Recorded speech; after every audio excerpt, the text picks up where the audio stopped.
সকাল সকাল উঠে গিয়েছিলাম কলকাতায় পাখির হাট আর মাছের হাটে। তো সকালে উঠে আমরা ট্রেন ধরলাম, ট্রেন ধরে চলে গেলাম বিধাননগর। আর বিধাননগর নেমে সেখান থেকে বাসে করে চলে গেলাম আমরা টালা। আর টালা নামতে না নামতেই দেখলাম কত পাখি সব খাঁচার ভিতরে বসে আছে। তারপরে দেখলাম আমরা সুন্দর সুন্দর ময়ূরের পায়রা। তারপরে একটা নতুন একটা পায়রা দেখলাম, যে পায়রাটাকে কখনো দেখিনি।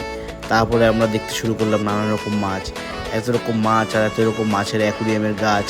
তারপরে দেখলাম আমরা ফাইটার মাছ, দেখে তো মানে সব কিছুই কিনতে ইচ্ছে করছিল।